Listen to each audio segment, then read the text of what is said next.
Coming up. Mubikutte mugenza ku parliament. Musinkanya abapoliisi. Netula wansi. Tetwakwesa amaanyi tetwakuba muntu twatula wansi. Ni abasajja nga 3 menga bo baava eri bonna ne batugwira. Era tetwawalira ne batteeka mu kamotoka ke bayita na lufeenya. Ne babatwala. Ne batwala. Tuka ku CPS waliwo omusajja OCCID yatuyisaawo nnyo. Yakuba bannaffe abamu n'atukuba n'atubuuza Bobi Wine Ssenyonyi ababasasudde baliwa nga tebaliwo. N'ekituufu Bobi Wine ne Ssenyonyi baali babasasudde ate baali babimanyiiko kuba ne Bobi Wine yabyeganira ku mukutuko gwa Twitter n'agamba abaana abeekalakaasa tubasapootinga naye tebali mu kibiina kyaffe.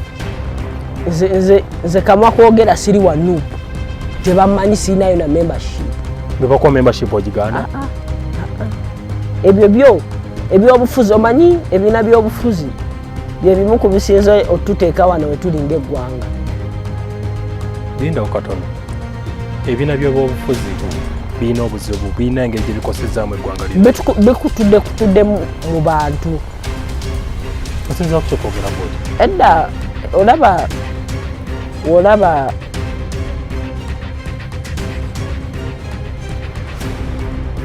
abatulaba ku Brown Skin Events amanya gange nze Douglas Chikabisegawa ku show leero tulino n'omukulu bamuyita Kenneth Makana eyakuliramu abavubuka okwekalakaasa kyava ku kinsonga kize balina bagamba Anita must go. Lwaki Museveni ye tagenda? Kuba Museveni obuyinza yakyasinze okubeera nabo. Lwaki Anita Among?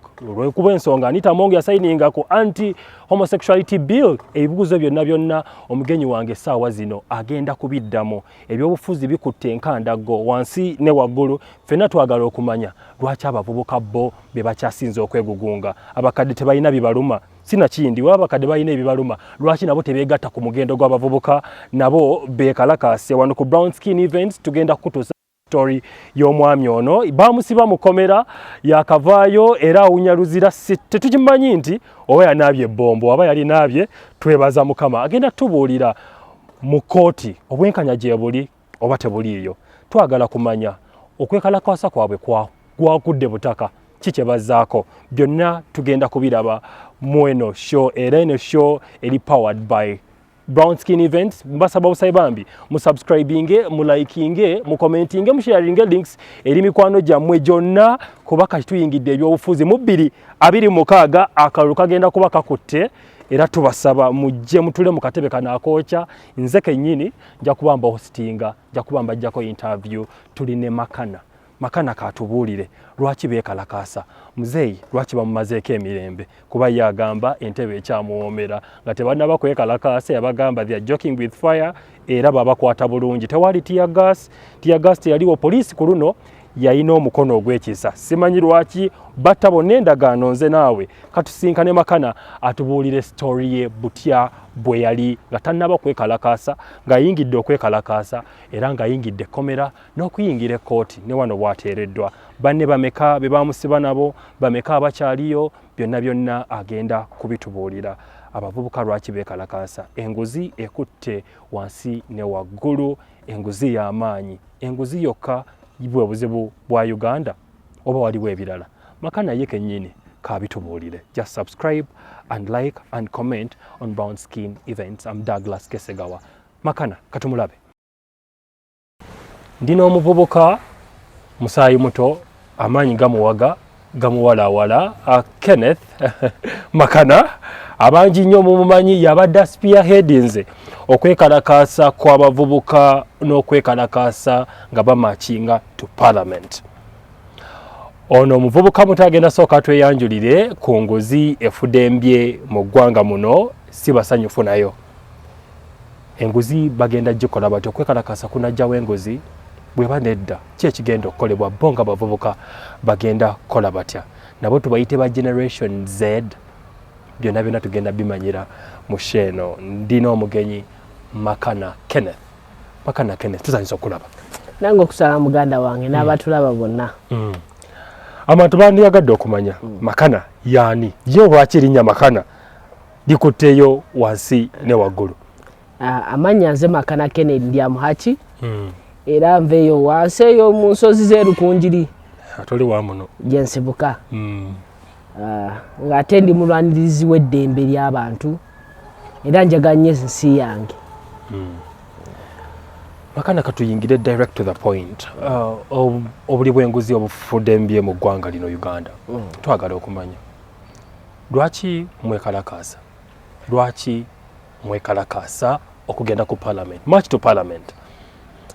Omanyi wetunuulya eggwanga lyaffe tetulina nguudo n'eziriwo zirimu potholes ebinnya, amalwaliro tegaliimu ddagala era ng'olaba ebintu ebisinga bisobye mu ggwanga naye nga kijja ku kintu eki nguzi. Omusolo tugusasula naye sente bazirya. Recent research gwe naakakolawo mukulu Makana alaga nti bannayuganda batono nnyo abasasula emisolo. Olaba wotunuulira sente URA zefayiringa zegamba muno musolo guvuddeyo bwe bati ze bateeka mu consolidated fund. You realize that tulina sente abantu basasula kuba katonda abasaawa zino ne bu company bu business obuto obujja kesisi ejja nga baagala musolo era abasinga bagaddewo business zaabwe abantu basasula omusolo era abasinga baagala okusasula omusolo lwansonga teri ggwanga lyali likulaakulanye nga terina musolo. Nali kati kambuuze ogambye mu malwaliro temuli ddagala, enguudo mbi. Zino enguudo ze tulaba omukulembeze zakoze n'amalwaliro ge bazimbye agamu tetuganye obunafu bubeerawo. Ekyokwekalakaasa okwammwe kinaateeka eddagala mu ddwaliro? Nedda, naye kati olaba ffe ng'abavubuka ffe abagenda osigala mu ngatto zaabwe era abantu abasinga byebyo IGG byagamba omukyala Betty Kamya yagamba ye ne deputy we ne balwala saawa zino basaba president jet ne bakola ki ne bafuluma eggwanga naye kati nze igwe tuyinza okuba nga tetulina obusobozi bukola ki kitegeeza tugenda genda emulago naye ng'emulago eddwaliro weeriri naye nga teriddagala. Nati gavumenti ye egamba gyamukoma okwekalakaasa n'okwonoona wezibanga enguudo babadde bazikoze mugenda kwekalakaasa mufune ebipiira mufune amayinja mwonoona enguudo nga 23 ekalakaasa waliwo ekyayonooneka? Nedda, tewali kyayonooneka. Twali tukutte ebipande byaffe nga tugamba ebintu bibiri enguzi erekeraawo ne sipiika alekulire. Tewali kyayonooneka. Tuli bantu baddembe. Kankwatekawo omukulu Makana. Lwaki mugamba sipiika agende? Lwaki Museveni si agenda? Olaba, you cannot rule out that Mr. Museveni is the reason why we are here in the first place. Ekyo kyo toyinza kijjaawo. Mwama attacking her directly? No. But the speaker has shown arrogance of the first class and reports tubadde tuziraba era reports kweziri ku record sente ziyita mu akulira communication ku parliament, sente ziyita mu badriver, sente ziyita mu bakozi baki, ezo sente zonna zaffe ate avayo n'akikkaatiriza provided bali babba ne balya nammwe takiinaako buzibu. Kyobola mwagala agende? Twagala alekulire kuba olaba parliament ey'ekumi n'omu teripresentinze bantu. No, actually fe tugamba actually it's the worst even parliament we've ever seen as a country. Parliament tulaba ejjudde ababbi, ejjudde bannakyemalira, ejjudde abantu abeefaako tebafa kuffe ate nga ffe tubasindika batwogerere. Naye olaba tulina ba MP 5 n'okusoba naye bonna tewali kye batuyambye. Enguzi yeeyongedde, teri ayinza yimirira ali ku floor ya parliament n'agamba speaker kino kimala. Ba commissioners we begabira akawumbi kamu n'okusoba teri yavaayo. Naye ba commissioners bo sente zaabwe zaali mu mateeka. Ezo sente teziri mu mateeka. Olaba kyova olaba tuli wano nga we tulinga eggwanga lwezo diiru kati lwaki bakusasula ku kintu abantu kye bakulondera okukola? Kaali kasiimo. Tewali olaba ba MP be basinga ofuna sente munene eggwanga. Politics ebyobufuzi byafuuka mulimu ate nga luli kwali kukolera bantu bafuna allowances tubasasulira amafuta tubagulira emmotoka wenzira ku speaker n'ennyumba eyiye y'abannannyini tugisasulira rent ffe ng'abantu. Makana kankubuuza ekibuuzo bame ba paalamenti bano balondebwa mu abantu abali wansi omubaka gwe muba musindise mu paalamenti is a reflection n'abantu abamulonze temulaba nti mu abantu mu abalina obuzibu musindikayo abantu abatabakolera ne mutandika ate okwemulugunya. Omanyi kyewasookeddeko ffe bajenzi kati tugeze mu masomero tusomye obutabo tukoze research twawukanako ne bazadde baffe bali babalimbisa sukaali babalimbisa sabbuuni naye kati ffe tusomyeko tumanyi mbuno ono nedda oli okati olaba emijiji gigenda gikola ki gikyukamu bali bazadde baffe bayinza okuba nga tebategera bya bufuzi nga babalimba kyetuyita manipulation mu luzungu naye kati ffe tuli ate balalamu tusomye. You are unruly, eh? It's not that we are unruly but we are learned. Kibategeeza mu temusobola kulimbibwa tetwalimbibwa kati nze tosobola kunimba kujja n'oŋŋamba mpaka ngenda kuwa omuti gwa sabbuuni lwansonga manyi ogwo omuti gwa sabbuuni bwe ngukwatira bwe nti emyaka 5 ngenda kubonaabona ogenda kutwavuwaza emisolo gyeyongere sente zaffe muzegabanye amalwaliro gagenda kuggwawo ndowooza obiraba kati katubabuuze tulina bukakafu ki nti mu abaana abajja be bayita bajenzis kuba kitegeeza mulinga abaagala okujja tulina bukakafu ki nti temujja kubeerawo nga bali abakadde ababaddewo olaba awo twawukanyamu lwansonga ffe tubadde no ku ground tutegeera obulumi bw'abantu lwansonga naffe tukulidde eno wansi tetukulidde mu bintu byakwejalabya ekitali ku ba MP baffe tubawawo obululu kati jeyo mu byalo babawo obululu ne bajja eno mu kibuga balinayo amayumba tebaddayo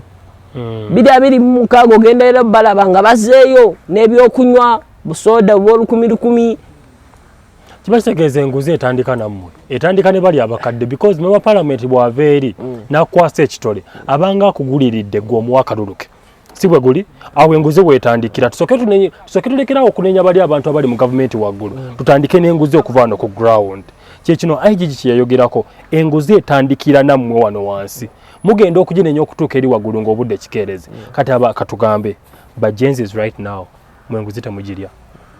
Olaba enguzi kituufu kyogambye enguzi evira ddala wansi wano ku ground naye olaba enguzi actually mu Africa kintu kizibu kyakulwanyisa kati mulinga kyemulwanyisa munakijjawo mutya era enguzi tosobola kugamba mbuna enguzi yonna ogenda gijjawo naye ffe kyetugamba mbuno abali enguzi balekerawo ofuna ofiisi zino balekerawo okukiikirira abantu. Muli ready mukiikirira abantu bammwe abaana abavubuka gye bali tulina assurance nti abavubuka abo tebakola ebiri nga bakadde baabwe bakoze because the apple does not fall far away from that tree, trust me.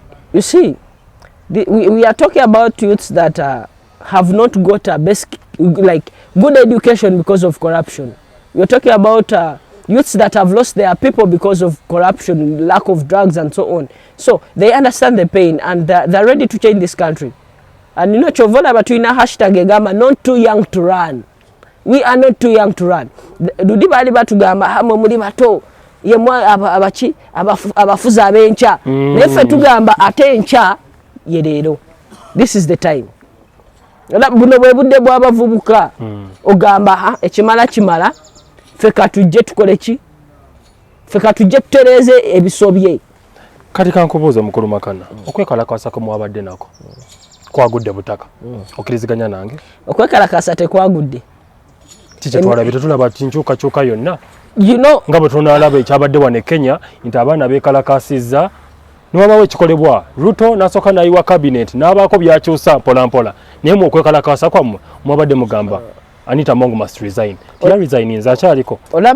Olaba actually ensobi abantu gye bakola bagerageranya Uganda ne Kenya. Ffe tubadde tufugibwa omusajja omu emyaka 38.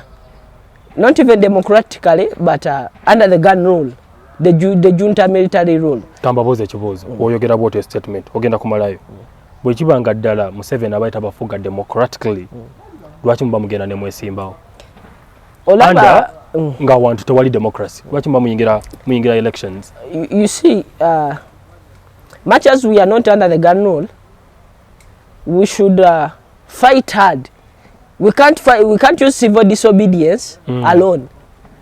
We have again to try to use the constitution that has been defiled over and over again. You know, we have to use that last window of democracy and to try through. Exactly, as we are using civil disobedience also. And you know, Kenya and Uganda are totally different countries. And you know, abantu bagamba muno protest teyayise mbichi, but we as who know, we know that the tables were shaken. And you know, change ain't a one day thing. Definitely. For Kenyans it was easy because they are under a democratic dispensation. For us we are not.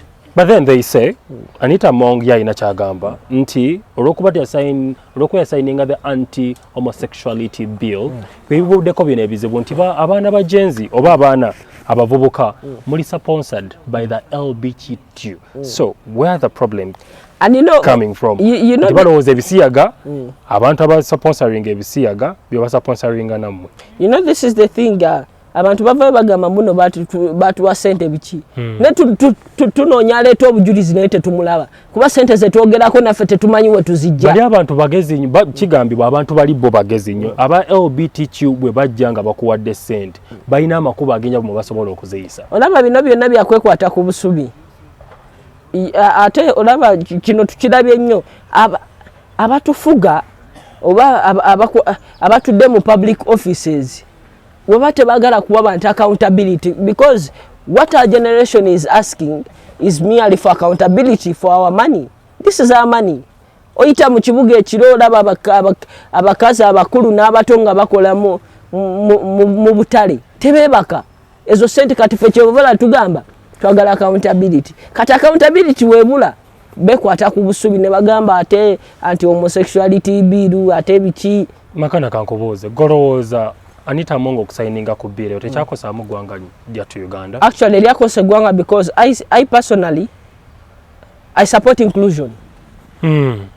And you realize mbuno it affects the country, but that ain't, you know, mu bintu bye twetaaga okulaba ng'eggwanga homosexuality. And actually, you know, I would say it's just an excuse. It's just an excuse. We are missing the points of bad governance, corruption, and they are trying to look at what can we look at. Twekute kuchi kyekyo kye bali okukola.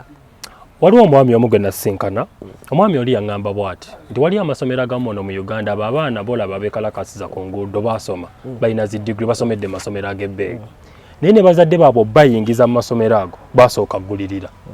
Kiba kitegeeza ne bano abaana nabo abajja enguzi ebali mu musaayi. Kati mugenda kufightinga butya ekintu ekibalimu already nga kimukuliddemu. Corruption is a chain. It's not the receiver and the giver, they are all corrupt. Naye twetaaga omuntu okumenya olujegere. Mugenda dumenya mutya Makana? Kyatuli okukola. Okwekalakasa kwammwe kuno kunamenya corruption. Kuba olaba okwekalakasa it's constitutional. Semateeka atuwa obuyinza okwekalakasa. Bwe mbasikiriziganyiza na Mr. Mukulu Museveni kyayogedde nino semateeka egamba nsogenda ku nguudo nenkola ki neneekalakasa. So ffe kyetugamba abali b'enguzi kuba kiri ku record tubalabye nva mu komera n'abali b'enguzi still ne bagenda mu komera basiga ku ssente zaffe nga balya. Kati ffe kyetugamba mbu bateekewo amateeka nga gakola ku bali b'enguzi era n'abali b'enguzi balekerawo okukwata ofisi balekerawo okuweebwa ebifo. Lwi twalaba Mukulu Museveni nga wadde mwami mwerabidde erinnya yamuwa ekifo ate ku monitoringa URA already nga ayina emisango. You know, so olaba cycle to movingira mu cycle kyovola benguzi ekyali muffe ekyali muline kankubuza mwa Makana temuli ba opposition tetuli ba opposition. Our movement, our revolution is partyless. We are not fighting the government. Okay. We are fighting corruption. We But are not corruption fighting, is in the government, so you're indirectly fighting the government. No, we are fighting, you know, actually just like you said, corruption is everywhere, even out of the government. Thank you. And for us, we are fighting corruption. Let it be on a government level or down here. We are fighting corruption. But then how are you going to fight it? Is protesting the solution to fight corruption? Protesting is not the solution, but civil disobedience is what we've opted for. We are not doing something illegal, it's legal. Yeah, it's legal, but then will that really cause an impact on ground? Our voice will be heard. After being heard, because something will be done, because you see, we are tired of dialogues. We've seen matches. But that's what I wanted. We are having tea. People are having tea on. That's where my question was going to be corruption. projected from. If at all Museveni called you the Generation Z to come and sit down and you dialogue, what is the effect from that? We have seen Ruto sitting down with the Generation Z and they're on express dialoguing. What are we going to talk about? You sit down, President, we need accountability for this, and you ask, that's what you're asking for, right? Isn't it? So, if at all Museveni calls you, you guys, won't you go? What are we going to talk about? You sit down, because he's the one in power. But he's seeing all this corruption. Because you see, in every country, the president is the most information-fed person in that country, right? Mr. Museveni has information that all of us citizens down here don't get. So, it's not that he's not seeing these things. He's seeing them. He gets the reports. But I think dialogue is the solution to this. No, dialogue. You know, we are tired of dialogues that are going to end up with coffee and brown envelopes. We are saying that this is why we are hitting the streets. We want our voice to be heard. We want action to be taken. President Ruto engaged with the Gen Zs. He had his voice. He dismissed his cabinet, reduced its size. You know? Now, that was dialogue and action. But here in Uganda, dialogues have never worked. But how sure that it will never work? They have never. We've seen these dialogues over and over again. NYC has been in dialogues over and over again. What have they helped us? We are young people. We are the ones suffering. So now let me ask you a question. If at all the speaker calls you, but I think has ever called you because I saw that on news, and you sit down, you communicate to her, can't you actually resolve the issues that you have against her? Actually, first and foremost, I would like to set the record straight. I don't have any issue with the speaker. Simumanyi tamanyi. So, and you know, you can't dialogue with someone that you're saying that must go. You'll end up being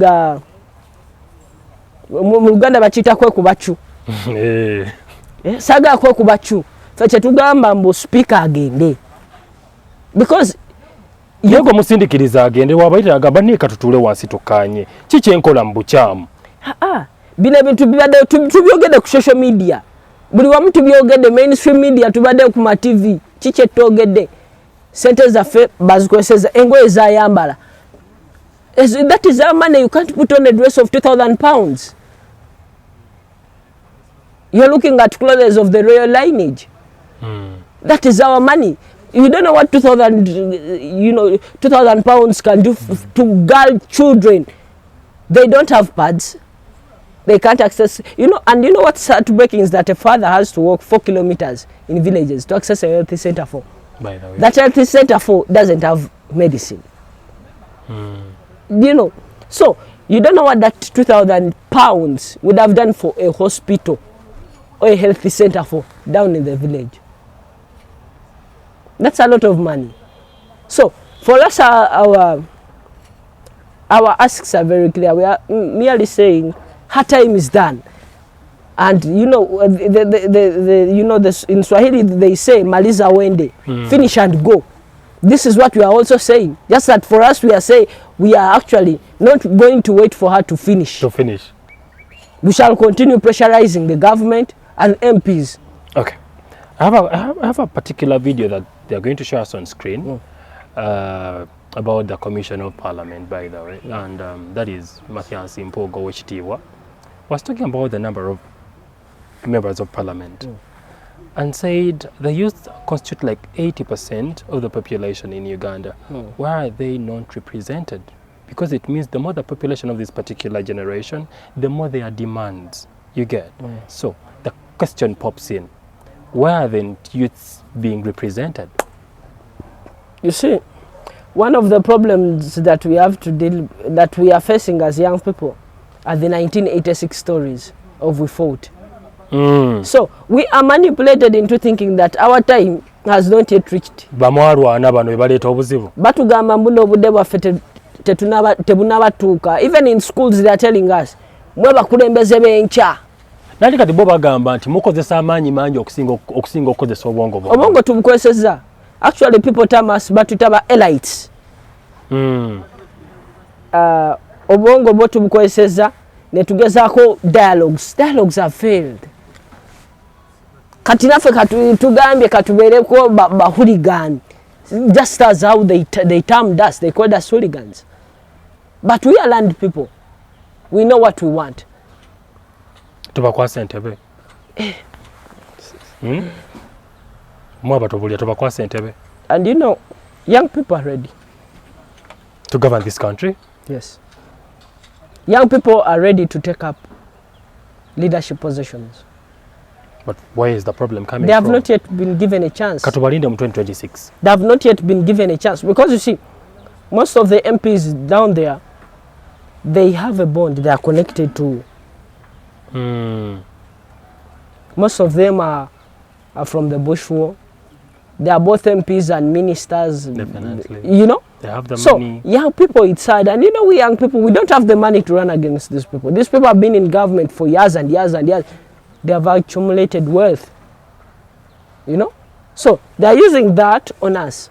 Kankubuza ekibuuzo mukulu Makana. Lwaki abakadde tebabegaseeko mu kwekalakasa kuno? Abakadde. Babaddemu, abatono babaddemu. But olaba struggle ebeera ne face bbiri.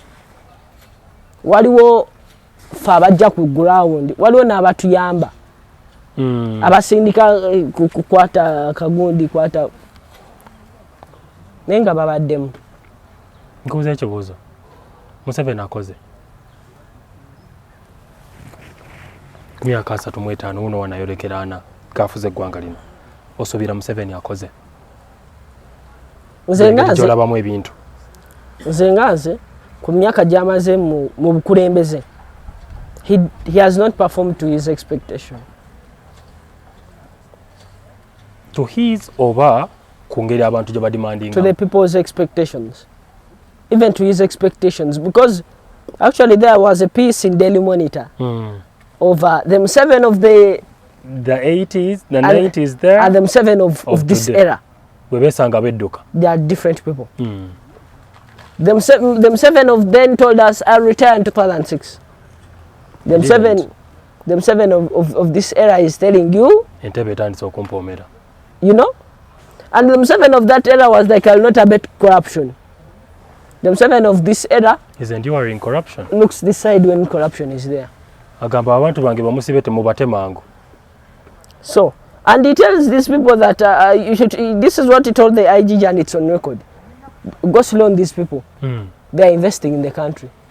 Once you become hard, they'll take the things. Kati katubasabe abatulaba ku brown skin events ebyofuzi bikutte waggulu ne wansi, enguzi efuuse enguzi, abavubuka mpulira bawaga boogeza maanyi balinga bye bapiseemu omukka, ebbombo ebali mu kamwa. Naye tusaba abavubuka mwenna abali eyo, kino ekintu mukyenyigiremu, kiyamba mmwe kuba ffe abayitirivu nga nange mwendi neetaddemu, nze kankole ogwange ogw'okubawa empewo n'okubabuuza kajojijjoji w'ebibuuzo. Makana, njagala otubuulire story yo ng'oweekalakaasa. Wafunwawo ekirowoozo eky'okubeera activist? Ye omwali mwekalakaasa mwatandika muti? Ekisooka twawandikira poliisi, nze ne bannange abalala 3. Twawandikira poliisi era baddamu batuyita netwogera naye byavaamu eyo meeting tebyatumatiza. Era poliisi yagaana okwekalakasa kwaffe naye ffe twagoberera ssemateeka nga poliisi terina lukisa lutugana kwekalakasa. Era lwali lunaku lwa 23 twafuna ebipande byaffe netusookera ku Shoprite. I think it's Garden City. Garden City. Naye waliwo ebyatuukawo ne tuvaawo. Kati bwe twavaawo ne tuligroupinga. Kuba twali abantu nga 11 mu group yaffe. Twali abantu 11. Ekirowoozo kyo kyava ku bavubuka bekalakasa e Kenya ko mwana mukamutandike. Olaba Abannayuganda ffenna tulina ekintu kimu. Tulina ennaku, tulina obusungu, tulina ennyiike ku mitima. Kati eri omwo munda, kati ekyali e Kenya batukumako kabiriiti.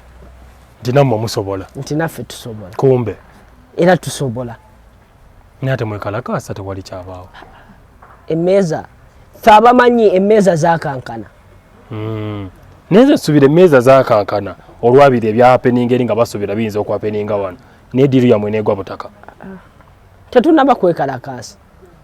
Luli mwali mukola ki basebo? Awo twali tuli Kigula Luggi. Twali tutesting.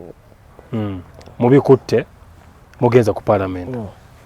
Musinkanya abapoliisi. Ne tutuula wansi. Tetwakozesa maanyi, tetwakuba muntu, twatuula wansi. Naye abasajja nga 3 n'engabo baava eri bonna ne batugwira. Era tetwawalira ne batuteeka mu kamotoka ke bayita na lufeenya. Ne babatwala. Ne batwala. Tuka ku CPS waliwo omusajja OCCID yatuyisa bubi nnyo. Yakuba bannaffe abamu n'atukuba n'atubuuza Bobi Wine Ssenyonyi ababasasudde baliwa nga tebaliwo. Naye kituufu Bobi Wine ne Ssenyonyi baali babasasudde? Ate baali babimanyiiko. Kuba ne Bobi Wine yabyeganira ku mukutuko gwa Twitter n'agamba abaana abekalakasa tubasapootinga naye tebali mu kibiina kyaffe. Nze kamwa kwogera siri wa NUP. Tebamanyi sirinayo na membership. Ne bakuwa membership ogigaana? Ebyo ebyobufuzi omanyi ebiina by'obufuzi bye bimu ku bisinza otuteeka wano we tulinga eggwanga. Lindawo katono. Ebiina by'obufuzi birina obuzibu, birina engeri gye bikosezaamu eggwanga lino. Bikutudde mu bantu. Osinzira ku kyokwogera bw'otyo? Edda olaba kati ng'e Kenya. Actually olabe mu nsi nga US balina ebiina bibiri. Ebyo ebiina bibiri era olaba abantu beekutuddemu emirundi ebiri. Kati tuli mu kaluka Donald Trump ne Kamala Harris. Republican ne Democrat. Exactly. Kati wetukaano mu Uganda multi-party tulinamu NRM, DP, FDC, NUP, Jema, UPC bonna. Kati imagine the whole eggwanga lyonna nga lyekutuddemu eryo mwezo political party. Segeza temusobola tuba ku meeza emukola ki? Naye suubira multi-party system agisaba Museveni n'agibawa. Multi-party simbi ogamba it's democratic. Egezaako wakiri erimbalimba ku bantu. We have democracy right here in Uganda, which we don't. Kazoke nguvugemu katini soke tudde wali ku poliisi babakutte babatadde munda atandise obbakuba abagamba nga muli abanuupu simanya Ssenyonyi sijuyi biki byonna mumuddamu ki? Wali tosobola kwogera nga woyogere omusajja agamba mu the OCCID here nga kubirawo sirapu. Wali tokkirizibwa kwogera. Obuvumu obumu abujjawa? Obuvumu bwaki? Okwenganga okugenda okwekalakasa nga abapoliisi bayitirivu emikutu migatta abantu tugenda kujjawaawo engeri gye gibayambyemu mu kwegugunga kuno kwe mubaddemu. Niyo obuvumu obwenjagala okumanya mwabujjawa? Omanyi okwekalakasa tulina obulumi fenga abavubuka tulina obulumi tusomye nebye tusoma theory muwandiika nnyo ate kati mumala okusoma emyaka ena emirimu tegirabika ovudde ku mirimu ogezaako okukola ka bizinesi ko emisolo najjo gikugyemu awo obusungu webuviira ddala. Exactly. Muyingidde police CPS babajjewo abatuteruddawo. Actually ku CPS twamalawo ebbanga era abamu ku ffe twagana okukola statement. Twagamba tetujja kukola statement nga lawyer taliiwo. Ekintu kino mwali mukyetegekedde? Twagenda ku street nga tulina ttiimu y'abalawyer. Twagenda ku street nga tulina abajjanjabi. Tuli mu CPS era abafuna abanamawulire abaaliwo abafuna ku bifaananyi ttiimu y'abalawyer yali nene babantu baali bangi era twali eyo mu CPS eyo wansi mu komera twamalayo ebbanga ngera nako nga meka tetwamalayo nnaku kuba batukwata ssaawa nga 5 nnya twafuluma ssaawa nga 12 okubata obuti tebatuta nga tugenda mu kooti. Okay. Twavayo akukyesa saa 10 nga tugenda mu kooti. Kati mu kooti already twalina ba sureties. Nga leero omulamuzi abagamba muno beerongi bawadde. Kyali kisoboka. Kyobo kiriira kyali kisoboka. Naye state n'agamba ate obudde bugenze ate. Era nange mbadde ngamba essaawa 11 ze baabata obudde bwali bugenze. Ne batusindika ku alimanda batusindika mu nnaku za njawulo. Waliwo aba 29 waliwo aba 3 waliwo aba 5 waliwo aba 6 tugenda Luzira actually batwala nga bakungu. Kamba buzi kakubuze bwawe ekibuuzo muyingidde court mwenna muyingidde kadok mwawulira muta. I think Makana, it was your first experience, isn't it? It was my first time in the dock. How did you feel? I was yomanyi twali abantu banjawulo nga tetwemanyi abamu bavudde Kasangati balala bavudde Kawempe kale kikyakuwa viga n'ogamba kasita wali otunulira ku munno kuba kati twali abantu 199 kati nga buli wetunula eno ogamba gondi wali ng'ogumira ku bo ya era twagenda mu kooti era olaba ne kiripu z'omu kooti twali tukisuubira era twagenda tumanyi gye kiddako. Kati babajje mu kooti tebawadde bail mugenze Luzira. Twayingira mu baasi ne batuwa emmotoka escort kabiri mu maaso n'emabega mulinga abakungu enguudo ne bagalakawo ku CPS tuyitewo tutuuka Luzira bwali budde bwa kiro bannaffe babiri baali babakubye nnyo George ne Musiri David bo bakozesa na stretcher batwala musikibe batukebera awo amasimu tugahandinga in properties biki byonna by'olina sente ng'owaayo natugenda twebaka mukomera mwambadde uniform. Tetwambadde uniform. Temwayambala uniform. Twasigala mu ngoye zaffe. Pulira bibyo. Tuzuukuka saa 12 kitundu sharp oba olina okuba nga ozukuse. Kati waliwo kye bayita foreign. Kiki ekyo? Kati foreign eri mukomera bakiyita foreign. Kuba babala. Kati muyimirira babiri. Wano n'oli omulala wali. Babiri kubabala.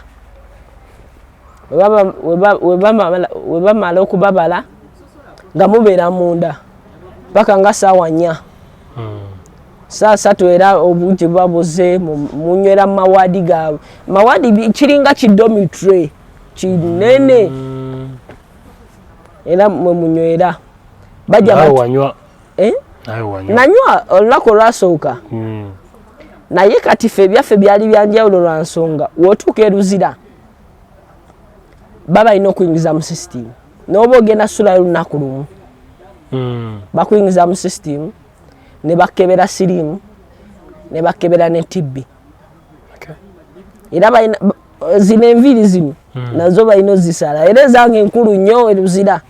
Indako ezo nkulu nnyo Luzira. Ezino enviri nkulu nnyo era na basalako enviri. Buyonjo. Obuyonjo gye buli. Gye buli bwo. Bagezaako. Bagezaako era ennaku 8 ze namala Luzira nasala enviri emirundi 3.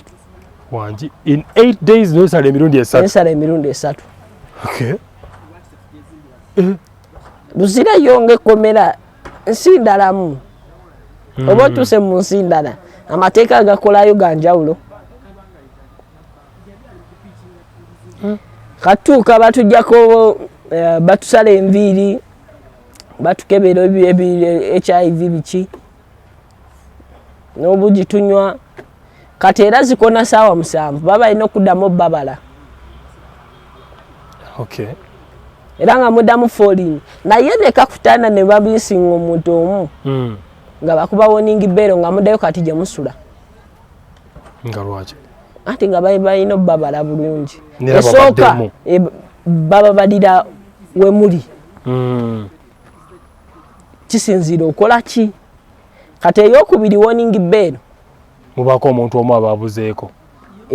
Either ng'ennamba yeesaze oba nga yeeyongeddeko extra gwe batamanyi nga mudda munda naye basobba babala emirundi gye baagala era waliwo olunaku lwe saawa 7 batwako emirundi 18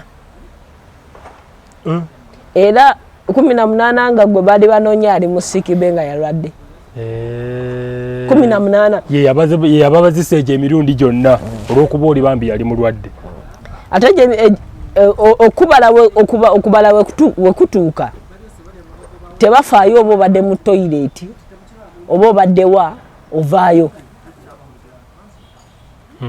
olina okubalibwa kyonna kyobadde okola okirekaawo n'ogenda ne bakubala era twamala ennaku olaba embeera y'e Luzira kubonaabona wadde tetwabonaabona abamu kuffe nnyo naye kubonaabona nga kyogera bwotyo emmere embi emmere yombi abasibe balya bubi ate n'omujjuzo mungi kuba twalina meeting ne deputy OCCID sorry deputy OC wa Maction Bay kuba ffenna twali mu Maction Bay nga tumugamba omujjuzo nga mungi yagamba Maction Bay nga yo erina kubeeramu abasibe 600 kati ngerimu bameka erimu abasibe 3,000 plus.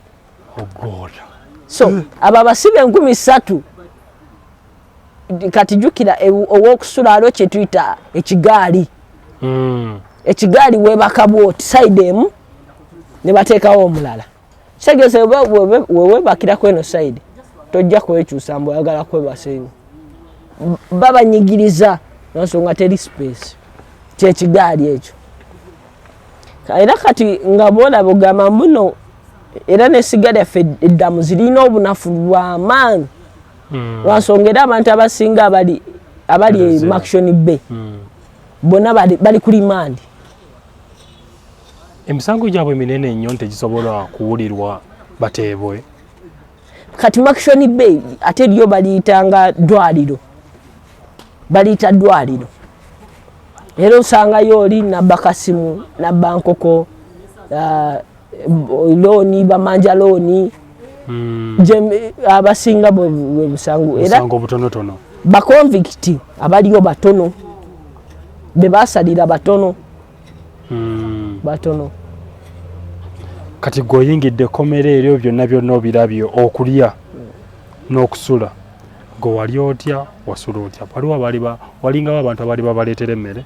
Actually twebaza bannayuganda n'abantu bonna ebbanga lye twamala mu komera abantu batulaga ekisa abantu ba X ba Facebook waliwo abantu abajjanga tukyaliranga naye omuntu tomumanyi naye nga akumanya agamba Kennedy naye nga tomumanyi naye batuleetanga amatooke ne batuleetera omuceere ne batuleetera amata mu komera sabbuuni sina sabbuuni oba white stageisha abaffe. Okay. Ate omanyi nga mu komera omuti gwa sabbuuni osobola okufuga ekkomera ddamba ng'olina omuti gwa sabbuuni osofuna buli kyoyagala nkogo omuti gwa sabbuuni nenga buli omu mwako kapiisi katono nenga ofuna buli kyoyagala nofuna kafaliso bagayita malaazi kafaliso katono nnyo bwe kati kibakitegeeza mmwe embeera teyabakosa nnyo embeera actually si ffenna era waliwo bannanga abajja oluvannyuma embeera yabanyigamu nnyo nnyo lwansonga wali okyali awo mukomera n'olaba ate bano beekalakaasiza nabo nga baleeta kati kambuuze ovaayo oti ennaku 8 nga ziise ze baali bampadde era twajja mu kooti mwalina garanti nti ku luno muyina okuteebwa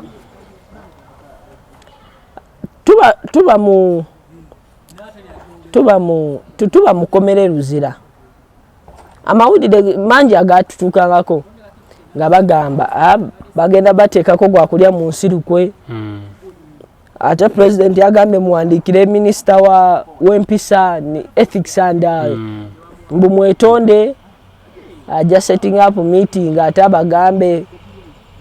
abagambe actually mugambe abateekamu ssente bintu ng'ebyo naye tugenda mu kooti twali tetumanyi kyetusuubira naye twagamba ekijja kijje babasomera misango ki nga basomera common nuisance okweyisanga ekitagasa era ffenna kyagishiti zaffe zaaliko common nuisance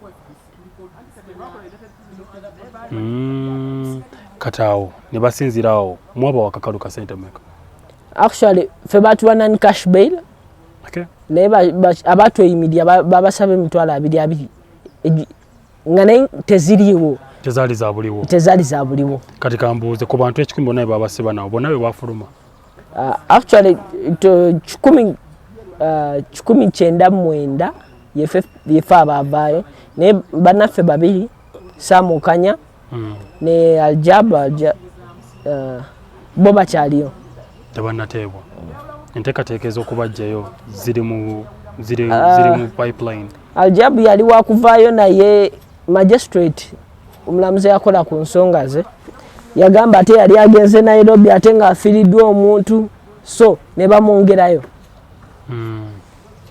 ye Saamu naye agenda kujja mu kooti ng'omwezi guggwako guno naye nga tuli nabo tuyimirira nabo era tujja kwongera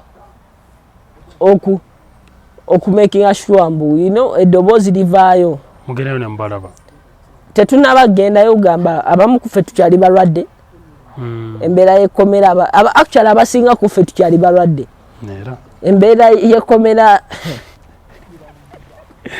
si ennungi eri awo era n'obeerayo ng'ogamba oli bulungi ogenda ovaayo nga wenna olinga totegereka bulungi kankubuuze Makana, how would you find life after prison? Life after prison is challenging. Why? You know, one thing about opposing this government, because corruption is embedded in the government, you don't know what to expect. Anything can happen. Anything can happen. So, you're living in fear of the unknown. Yes, everyone knows you're Makana. The whole country knows you're Makana. But tewali official naina yakutuukiridde n'agamba mwana gwe ebyo tebiriimu tulwanyisa nguzi so you are not tortured at all. Apart from CPS in prison we weren't tortured, and you know this is the funniest thing. We twali mu CPS mu Kaduukulu twali tusaba tugende Luzira nga otomwagala ku CPS. Omusajja yajjayo emundu n'atugamba naye mbakuba amasasi saawa zino teri ajja kumbuza lwaki mbakubye komwe wali tosobola kwogera wali so kati juka abamu ku ffe tetwakola statement kati yatugamba tujja kweraba ekirabo n'agamba ofiisi abo mbaleke tujja kweraba ekiro era twali basanyufu era twali bagumu nnyo we twagenda mu kooti omanyi gulina guggwereeyo nga tumanyi at least wati tebatuwadde bail tujja kuggwerawa Luzira nete tujja koma house ku CPS kati kamboze kuloza abavubuka nga muli abangi olowooza bangi bagenda kubeegattako oba embeekulu egenda kusigalira ku social media si bavubuka bokka olaba kyetwakola twawa eggwanga essuubi twawa abavubuka essuubi twawa bamusaayi muto essuubi era olaba saawa zino n'abaana abato betuyita ba generation alpha bavuddeyo nabo bayimba ennyimba balaga kati ffe kyetwakola okugenda okwekalakasa amagye ne poliisi bayimiridde wali naye n'obayingiramu n'ogamba we gave the world, we gave the country hope. A green light. A green light. Okay. Social media. Watch social media. You chose X. You see,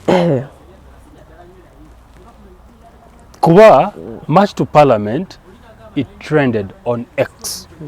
Okusinga ku TikTok. Okusinga ku Facebook. N'okusinga ku YouTube. Why X? Olaba saawa zino abavubuka abasinga bali mu digital marketing. Fena twali ba Facebook. Nga twagala nnyo Facebook. Ne Facebook okuva mukulu Museveni wa closing down. Try tunoonya platform esooku ekowinga amaloboozi gaffe. I think TikTok had not yet come by then. It had. It had, but it was not definitely vibrant. So tutunuliamu app nga tulaba ki Twitter. By then Twitter. So fena uje tuwesange ku Twitter. Ate yo olaba Twitter restrictions ku TikTok you can put a video ne bagitake out down. Definitely, yes. Ku X, what Elon Musk has given us, it's democracy. You can speak whatever you want. Exactly. It's on social, it's on X whereby you can tweet something. Buli omu n'alaba. Ate ekitali wano wabweru mbuno ojja kwogera bakutwale there and then. So X has connected us. Era ne bannange 198 be nali nabo ba X. Most of them abamu siba nnyo ba X bali eyo kwekalakasa corruption, they joined us. Ne abasinga mobilization. I think mobilization teyali ku X yokka. Ne TikTok yaliyo video zatambulanga. Era twebaza nnyo abayimbi banabitona abasinga actually abamu abavayo ne batweyungako. Olaba enguzi ffenna etukosa. Era abayimbi abamu baali bagamba bo tebakosa nga Eddie Kenzo mbu twagako kya parliament ne ffenna mu bintu bye batukwata nabyo temwali kibiriiti. Eddie Kenzo agiyita violence.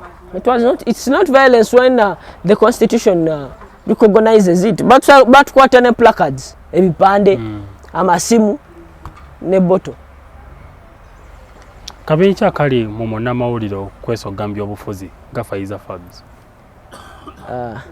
Bino it's not politics. It's not actually, let me be clear, this is not partisan politics. Politics affects all of us. Olaba tudde wano ne ono politics. Ne wogenda kuduka ogula sabun of politics. So what we are doing, we are saying not corruption. And this is why when we began, we said our revolution is partyless, leaderless, tribeless. You know? But abantu abaseka bagenda kulowooza muli unruly people, because ffe tukyalina mu kiri mu syndrome yaffe oba mu DNA yaffe nti ebyobufuzi ekibiina mulina creatinga kibiina musobole okutambula. Olaba ng'eggwanga wetuba twagala democracy ate nga twagala eggwanga lyaffe libe eddungi, twetaaga okulowooza okusingako n'ebibiina bino ebyobufuzi kuba basinga abalimu ate beenoonyeza byabwe. Era kyova olaba ffe tuvayo tugamba ffe tetujja kubeera ng'abo ab'ebibiina by'ebyobufuzi. We are a people power. We are united. We are one people. Era ffe tugamba enguzi erekerawo. Omanyi abasinga ade bagamba March to Parliament ya nupu ki. Twabaddemu n'aba DP, n'aba Jema, n'aba UPC, n'aba NRM. Omuvubuka gwe bayita Kazmo Mokara omumanyi? Omulabirako ki? hope suubi yawa bannakenya essuubi naffe n'atuwa essuubi nanti kati kigambibwa nti naye kwolabira fenna actually omanyi fenna tetwagamba muno Kenya teyatu inspiringa munambo mukikkiriza yaba anagamba muno Kenya teyamu inspiringa akulimba Kenya revolution eziri ezigenda maaso mu Africa in Nigeria bali mu end bad governance it's all Kenya tuwadde hope olaba ne saawa zino nga tuvudde mu ki because I run a tech startup Kenya olaba mu East Africa Kenya batusinga bintu bingi nnyo era company esinga abaana abato bamusayi muto bava Uganda bagenda Kenya lwaki Kenya is becoming favorable. The Kenyans are giving hope to Africa. But don't you ask yourself why Kenya in all African countries? Kenyans have one language, Swahili. So it's easy to communicate. What about Tanzania? Also, Tanzania has only one particular language. Why Kenya? Kenyans, they have a civic education. Not education of going to school, studying and cramming whatever they are taught. But parents teach their kids at a young age that this and this, they are taught politics, how things run in the country, which is different in most African countries, let alone be here. Here bagamba Museveni wayogera ekintu kyekyo kyennyini bagamba number 2 tebalwanyisa government empicha yogera kiba kituufu. So you see what the other people are doing, it's civic education. What we are doing here is manipulation. Ebintu byanjawulo era kyovola abafu abamu ku ffe bamusayi mito bemuyita bagenziz abavubuka tuva tugamba ebintu bikyukemu obuyinza bubakwasa sina buyinza butukwasa naye si yenengeri siri erina eggwanga omuntu lyeyenyumirizaamu okubeeramu ate nga tuli ggwanga gagga nnyo. We have game parks, we have wildlife. Abalambuzi bajja in and out. Ne walaba ebintu omanyi ova Entebbe enguudo nungi nogenda tokano mu CBD, Central Business District. Buli kimu kyasoba. Ebinya okuba ebinya. Ate nga lino siri eggwanga lyetwagala. Kankubuuza ekibuuzo. Babakwasa alina eggwanga okulifuga. Museveni agamba obukulembeze mbukwasiza Kennedy Makana. Kikyosookerako kola? Twetaaga system zaffe zikole independently. Jagala, this is the dream. We want a judiciary whereby magistrate asooka kuba kasimu mbono tukoze tutya. Nga omulamuzi osoma fayiro n'amanyambo ono beire musaana ono temusaana. Wakati fe olaba omusango tuliko ate gukyagenda na maaso tegunaggwa omusango gwali scrapped off common nuisance musango ekyokubiri kyozaako kola nga bakwasiza obuyinza ekyokubiri twetaaga tufune omanyiri neggwanga tulina abavubuka nabanga si bavubuka naye nga abantu balina obusobozi okulaakulanya lino eggwanga. Yes, bana bali mu buyinza tubeebaza balwana naye twetaaga abantu abapya ideas empya zikulaakulanya eggwanga bebo betwetaaga mu buyinza. Tetwagamba muntu atagenda alabika mu office. Tulina baminisita bangi tebalinyangako mu parliament bangi nnyo nabo si betwagana. Twagamba minisita ajja yimya ku floor awa accountability. Nati baba kadde bagamba mukozesezza nnyo amaanyi mangi. Teri yakozesezza maanyi olaba eno revolution yesoose. Abannayuganda n'essuubi lyabagwamu bagamba wanayagala agende bw'aba tayagala akole ki. Kambuuza eggwanga lino lirabawa myaka 10 nga Museveni yakyali mu buyinza. Tulowooza tuli wabi naye gye tulaga n'essaala tezisobola tuyamba. ojja zuukuka nga n'ennyumba wolowooza mbu yiyo nga bagitwala dda nga bagigabira omuyindi. Awano etulaga eggwanga lyonna balitunze, buli kimu bakitunze. Kankubuuzeeyo nange kankuvugeko mu byobufuzi katono wadde tobyagala. Bobi Wine omulabamu essuubi nti asobola okufuga eggwanga lino? Olaba buli munnayuganda avaayo n'agamba njaga abeera president. Aba yeetaaga okuwa mu luzungu tukiyita benefit of doubt. Benefit of doubt. So nze nganze Bobi Wine simumanyi as a person, but I believe I read through his manifesto and we are looking at young people who are taking up this country. But was his manifesto very implementable? It was. Okay. We are looking at things actually Kano Besigye, he's retiring. So we need young people to take up the country, you know. And era whatever nebintu ebisinga mu government bonna basome biki manifesto ye. So these manifestos can be implemented, but we lack people who can take it up. The government is not willing. Buli wojja ku opposition bagamba kibategeeza okkiriza nti Bobi Wine asobola okufuga eggwanga lino. I'm like, he deserves the benefit of doubt. That's all I can say.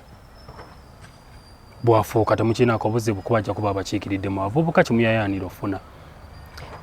Fe abavubuka kyetwagala, it's more than representation. We want service delivery. There is getting representation and you don't get service delivery. Definitely. So we want service delivery. Yes, representation is there, but we want service delivery.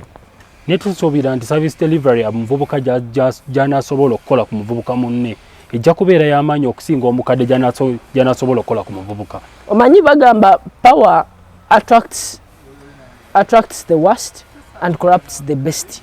So power is something that even to a young person can be corrupted and manipulated. Exactly. So what we want is more than representation. We want service delivery. Yeah. Do you think Bobi Wine Abannayuganda bakyamuyinamu essuubi? Oba lyakendeera? Njagala tukkiriziganye n'abatulaba oba nange wano. Amaanyi ge yali ayina mu 2021 ne 2020 gagolooza gajja kubeera geegamu. Gwe ng'omulabi w'ensonga because gwakiikirira abavubuka. Mu bya activism bino ebintu mubiraba and you see the guy muvubuka munnammwe avudde kamwoca mumulabamu potential. Ate andabikira nga akutte President Museveni mbirevu mumulaba mushakinze tables. Musuubira amaanyi gali alina uliga alina kati. You can't dismiss that Bobi Wine has revolutionized opposition. He's a young person. And you can't rule out that he has influence. But he's grappling with a lot of issues in the National Unity Platform. Okay. So, amaanyi gayinza okuba weegali naye amaanyi ge yajja nago si geega 2026. Saawa zino ababe bennyini be bamulwanyisa. So, amaanyi, you know, it's divided. Kiba kitegeeza yandibadde asigala eri mu people power actually okusinga okcreating ekibiina. Nze kye ŋŋamba we tuba tunoonya nkyukakyuka mu lino eggwanga ebiina tubireke. Kuba we tuda mu by'obubiina tetusobola tuula ku mmeeza y'emu. Kuba jjukira ebiina bituula ku iPod babivujjirira ssente. Kye kyennyini. Kati ate kizibu okumatiza nze ŋŋanze. Buli kibiina ekiri mu iPod kinoonya nkyukakyuka. Bino ebiina bijjuddemu abantu banjawulo. Waliwo anoonya akasente ate nga mwe bali bangi. Bebayitirivu. So ebibiina byo tubireke. Kuba bijjuddemu back deals, envelope za brown, buchaayi, bukaawa. Ebyo si bye twetaaga. Kakaawa ojja kanywa n'ab'enjuuyo. Naye kati nze atali wa njuuyo. Toyina wogenda kanywera. Kankubuuze. Okwekalakasa kwammwe kwaggwa. Wangambye kwa Eldinze. Naye ffe abalabi tetulina kye tulaba kigenda mu maaso. Ne mbuuza ekibuuzo. Omulabi ali eyo ayagala okumanya muzaako ki? Okwekalakasa tekunabatandika. Ffe kye twakola twali tutestinga ground. Testing deep waters. Naye nga bye tusaba bikyaliko. Tugambe enguzerekeraawo. Speaker alekulire. Era mukyagenda mu maaso. Era tukyagenda mu maaso. Mugenda kudda muddi. Ne campaign ekyagenda mu maaso. Saawa zino tukyalina akazito ka beiro, batera ku beiro. So toyinza kwekyusakyusa nga luli. Banagibajjako kati?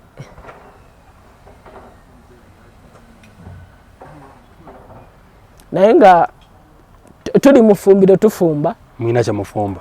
Tuli mu ffumbiro tufumba. Era kye njagala okukakasa abavubuka n'Abannayuganda, bwe ggwanga bwe liyita bwanukula omulanga. Bibadde bigambo bye, si bigambo byaffe era si bya Brown Skin Events YouTube channel. Amanya gange nze Douglas K. Segawa, mbadde ne Makana Kennedy, activist yakulemberamu okwekalakasa okwaleka bannabyabufuzi obufoofofo baali tebateredde, era nga bwagambye mu bigambo bye balina kye bafumba ekijja. Katubasabire kye bafumba kiveemu omwasi, kireete ne impact ku ground, sobole okumanya nti nabo bye bakola ddala bya mazima. Tuve ku bano bannabyabufuzi abalimbye eggwanga. Ebyobufuzi si byangu, 2026 tusaba abavubuka mujje mwesimbewo. Amanya gange nze Douglas K. Segawa, tubasaba mu subscribing, mu liking era mu commenting. Bwe muna commentinga tujja kumanya feedback kye tulina obbaweereza, kye tulina okukyusaamu. Bw'oba olina story yo nga bwe nabagamba, era kankiddemu wano ku mpewo, osobola okukuba ku ssimu eno eri 074 38 48 61 7. Tujja kupulayinga story yo. Oba tuyagala nakulaga face ng'olina byagala okuyisawo, tewali buzibu, tuliwo wano kubaweereza. Bannabyabufuzi mwenna gye muli, akatebe weekali wano, tujja kuba hostinga, tubabuuze kajojijjoji w'ebibuuzo n'abantu bammwe be mukolera basobole okutegeera biki bye mubakoledde, kuba abantu abasinga bannabyabufuzi tebakyabeesigirako ddala. Bw'aba tebabeesigirako ddala, n'okubalonda kuyinza obbakaluubirizaamu. Amanya gange nze Douglas K. Segawa, atakuumira mpeera abankuumire omulokozi. Mweraba.